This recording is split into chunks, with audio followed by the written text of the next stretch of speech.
We've gone to those diners or restaurants where you look at the menu and you're like, man, you're doing too much.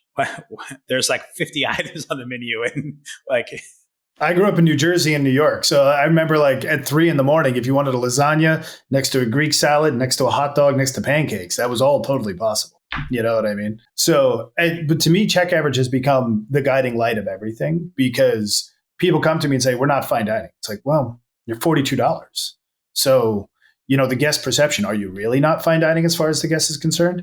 And don't get me wrong, it's a sliding scale. If you're enticing people to get a second drink or to throw on dessert because it all looks really good, but you have a really approachable mid price point where somebody can come in and get out for $25, or they can treat themselves and make that check climb and climb and climb. You have to have a solid understanding. So again, this is where people are like, oh, I use this point of sale or versus that point of sale. It's like, it doesn't really matter. What matters is how much are you looking at what that technology is bringing to the table. Like, to me, product mix, what you sell and how you sell it. Our restaurant right now, I have an amazing group of people running that place, and our pizza station feels super overwhelmed from top 5 to 7 o'clock. And then you run the day and you're like, we sold 32 pizzas.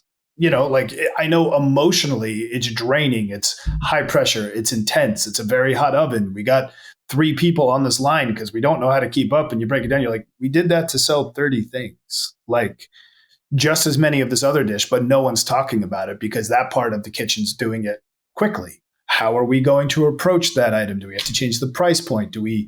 There's great a lot of what we're talking about is the human side, is the psychology. So you make some assumptions, you make some guesses, and then you have to have ways to see if your assumptions and guesses are accurate or not. And then you have to.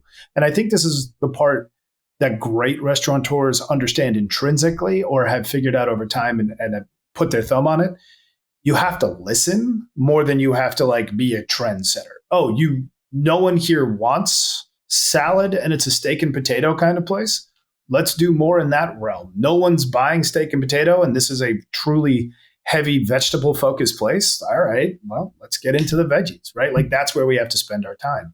I think bar programs have the same thing. It's like, we have this amazing a diverse, super local, cocktail program. I'm in California. We have our hands.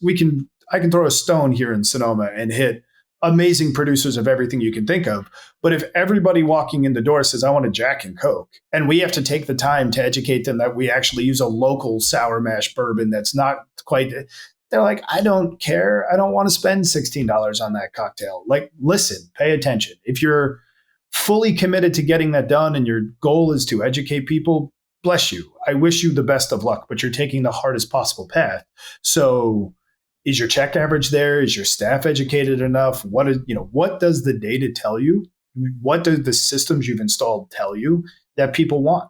And I find that really interesting because depending on how you set up the vibe and look and feel and the menu, does depend. Like, there are certain bars where I go in and like, I just want like a whiskey Coke, like whiskey, and I don't want to pay for that top ones. And there's certain bars that I go to where it's like, I'm definitely going because I love whiskey. I'm a huge whiskey aficionado. I trust you. Your team knows what they're doing. The place looks great. The color scheme's good. I love how it vibes in here.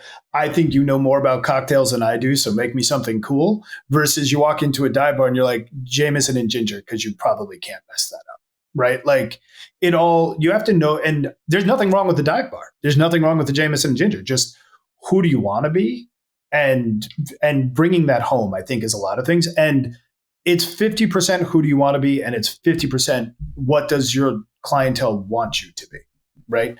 I have a location in Ghirardelli Square, and that's a tourist central location in San Francisco. Nobody locally thinks, where am I going to go for it's a Latin concept. Where's a great taco? It's literally going to be impossible for me to convince somebody to come to Ghirardelli Square to get a taco in San Francisco, considering where we are.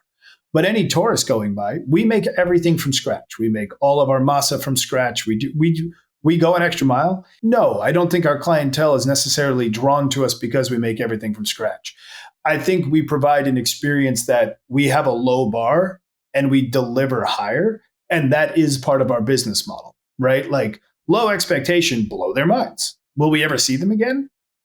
Probably not.